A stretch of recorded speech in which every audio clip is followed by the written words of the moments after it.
187장 찬송하십시다. 187장.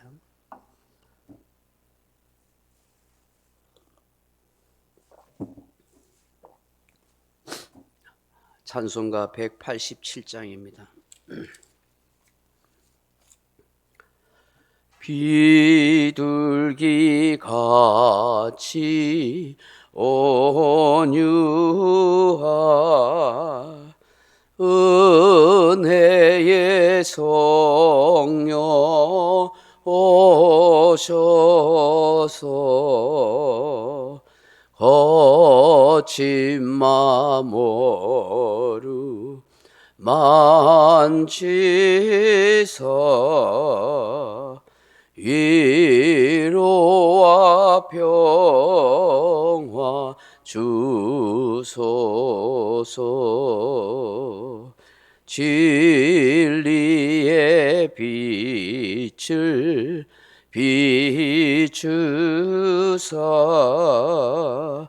주의 길 바로 걸으며 주님을 옆에 모시고 경건히 살게 하소서. 주님과 동행하면서 거룩한 길로 행하며 진리의 예수 붙잡고 길 잃지 않게 하소서. 연약한 나를 도우사 하나님 나라 이르러 주님의 품에 안기는 영원한 안식 주소서. 아멘. 하나님 말씀 사도행전 10장 44절에서 48절 말씀 같이 보겠습니다. 사도행전 10장 44절에서 48절입니다. 베드로가 이 말을 할 때에 성령이 말씀 듣는 모든 사람에게 내려오시니 베드로와 함께 온 할례 받은 신자들이 이방인들에게도 성령 부어 주심으로 말미암아 놀라니 이는 방언을 말하며 하나님 높임을 들음이로라. 이에 베드로가 이르되 이 사람들이 우리와 같이 성령을 받았으니 누가 능히 물로 세례 베품을 금하려 하고 명하여 예수 그리스도의 이름으로 세례를 베풀라 하니라. 그들이 베드로에게 며칠 더 머물기를 청하니라. 아멘. 사랑하는 성도 여러분, 사도행전을 흔히 성령행전이라 그렇게 말합니다. 사도들이 나가서 복음을 전하고 교회를 세워가는 그런 역사를 기록한 책이지만 실상은 성령의 역사를 통해서 사람을 구원하고 교회를 세워갔기 때문입니다. 결국 겉으로는 외면적으로는 사람이 하는 것처럼 보여도 실상은 성령이 하신다는 것을 말씀하는 것입니다. 성령이 아니고서는 그 어떤 영혼의 변화도 구원도 그리고 교회를 세워감도 이루어낼 수 없기 때문입니다. 예수님께서 말씀하신 바 성령의 임하심과 권능을 받은 사도들, 성도들이 증인의 삶을 통해서 그렇게 복음이 확장되고 교회가 전 세계에 세워진 것입니다. 지금도 마찬가지입니다.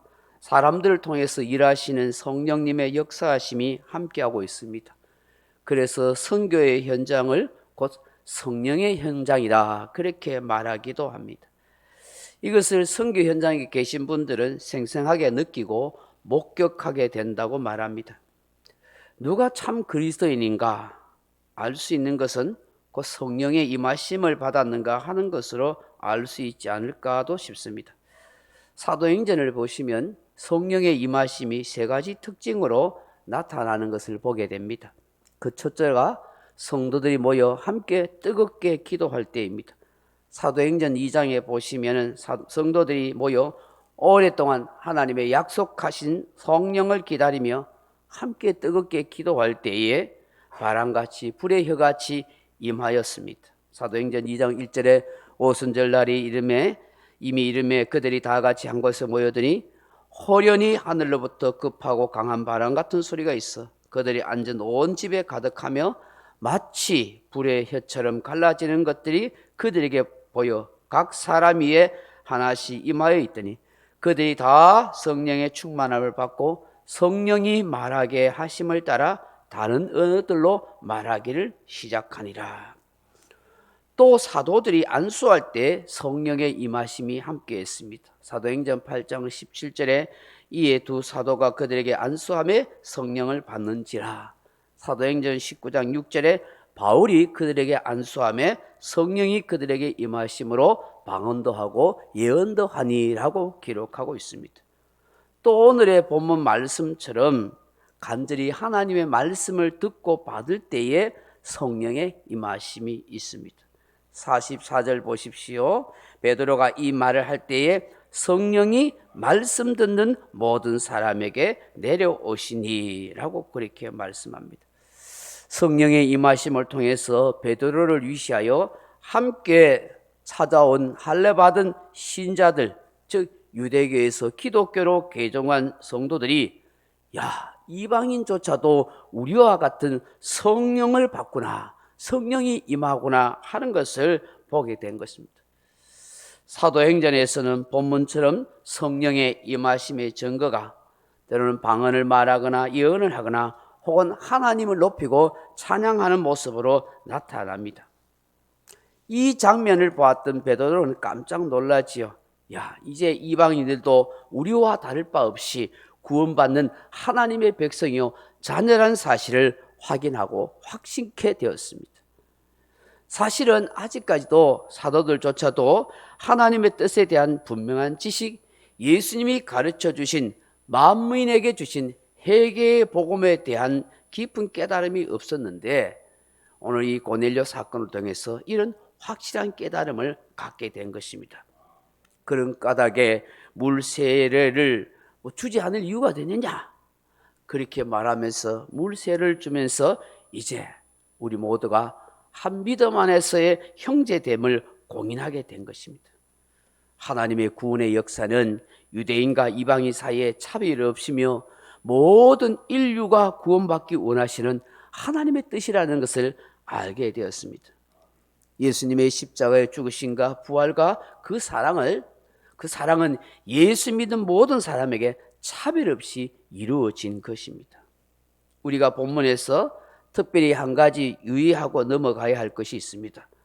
사도행전은 초대교회의 특별한 하나님의 역사, 성령의 역사를 기록하고 있다는 것입니다. 복음이 전파되고 영혼을 구원하고 교회의 기초를 세워가는 역사 속에 있을 때입니다. 그러므로 특별하게 하나님의 역사가 있는 것입니다. 그러므로 여기에서 일어나는 모든 특별한 하나님의 역사, 또 성령의 역사하심 현상들을 너무 일반화시키지 않아야 한다 하는 것입니다. 물론 지금도 성령은 얼마든지 역사하고 다양하게 일하시고 그렇게 함께 하십니다. 그럼에도 불구하고 우리가 어떤 특정 사항을 일반화시키게 되면 일반화의 오류에 빠지게 된다 하는 것입니다. 그 대표적인 것이 성령의 임하심에 대한 현상입니다. 앞서 말씀드렸다시피 사도행전에 보시면 성령의 임하심이 현상적으로 느껴지고 눈에 보이고 뭐 바람같이 불의 혀같이 그렇게 나타납니다. 뭐 방언도 하고 심지어 예언도 하는 것도 나타나고, 그런데 이런 현상이 있고 이렇게 해야만 성령 받은 증거인가 하는 것입니다. 결론적으로 말씀드리면 그렇지 않다 하는 것입니다. 어떤 분은 방언을 하지 않으면 뭐 성령 받은 증거가 없다고 매도합니다. 그것은 잘못된 것입니다. 사람을 시험에 빠뜨리고 실족시키는 일인 것입니다.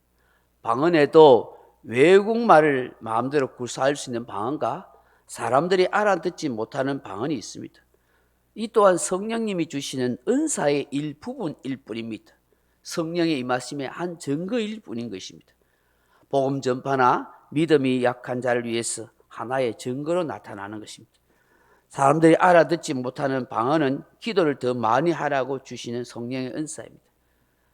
방언은 자신의 덕을 세우고 영으로 진실되고 더 기도를 하고 더 많이 하기 위해서 주시는 은사입니다. 교회에서 방언을 한다면, 할 수만 있으면 통역의 은사가 함께하면 더 유익이 된다 하는 것입니다.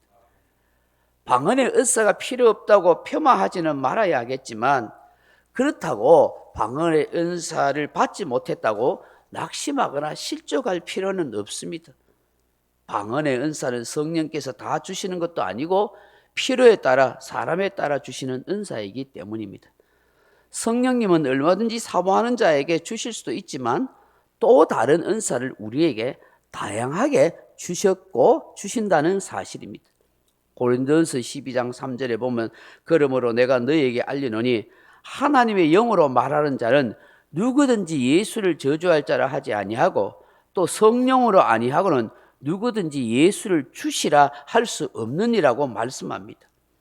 예수를 내가 주님이라고 진심으로 고백하는 사람, 성령님이 임하고 내주하고 계신다는 사실을 믿어야 하는 것입니다. 아무나 예수님을 내 주님이라고 말할 수 있는 게 아닙니다. 그것은 곧 성령이 그 사람 속에 임하고 있는 증거인 것입니다.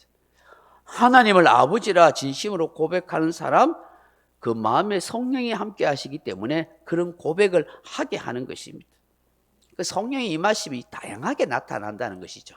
사도행전에 나타나는 뭐 특별한 세 가지 역사가 아니더라도 하나님이 우리에게 감동을 주셔서 믿음을 가지도록 하는 것이지, 뭐 번쩍번쩍 뭐 뜨거운 뭐 현상이나 뭐 여러 가지 그런 눈에 보이는 것으로 꼭 성령 임하심을 그렇게 구하지 않아도 된다 하는 것입니다. 고린도서 12장 4절에 보면 은사는 여러 가지나 성령은 같고 직분은 여러 가지나 주는 같으며 또 사역은 여러 가지나 모든 것을 모든 사람 가운데서 이루시는 하나님은 같으니 각 사람에게 성령을 나타내시면 유익하게 하려 하심이라. 어떤 사람에게는 성령으로 말미암아 지혜의 말씀을, 어떤 사람은 같은 성령을 따라 지식의 말씀을, 다른 사람에게는 같은 성령으로 믿음으로, 어떤 사람에게는 병 고치는 은사로, 능력 경함으로, 각종 방언, 통역, 성령은 다양하게 그의 뜻대로 각 사람에게 나누어 주신다는 것입니다.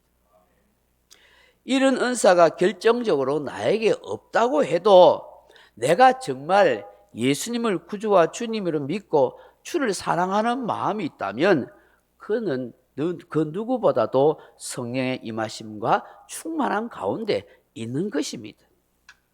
우리에게 정말 중요한 것은 항상 성령의 감동을 받고 그 성령의 역사하심을 따라서 하나님의 말씀에 순종하는 삶이 더 중요한 것입니다. 성령의 열매를 맺는 생활이 훨씬 더 필요하고 유익하다는 것입니다. 방언을 유창하게 하기도 하고 병도 고치고 다양하고 많은 은사를 받았음에도 불구하고 인격이 되지 못해서 무리를 일으킨 사람이 훨씬 더 많다는 사실입니다. 오히려 그 은사가 그에게 덕이나 유익이 되지 못하고 오히려 교회에 문제가 될 수 있도록 한 사람이 많습니다. 결국은 성령께서 은사를 주시는 것은 성숙한 성도로 자라가기 위한 방편으로 주신다는 사실을 알아야 합니다. 하나님의 자녀로 확신을 가지고 내적인 성숙과 함께 인격적인 열매를 맺기 위해서 하나님의 뜻대로 성령께서 그렇게 은사를 주시는 것입니다. 그러므로 저와 여러분이 마음에 염두에 두어야 할 것은 내가 늘 마음에 성령의 감동을 구하고 말씀에 순종하고 생활 가운데 삶 가운데 성령의 열매를 맺어가는 아름다운 인격의 사람으로 성숙해 가는 것에 더 초점을 맞추고 살아가라 하는 것입니다. 오늘도 역사하시는 성령님의 감동을 따라서 믿음으로 순종하는 아름다운 신앙의 사람들이 다 되어지기를 주님의 이름으로 축복합니다. 각자 기도하시다가 돌아가시기 바랍니다.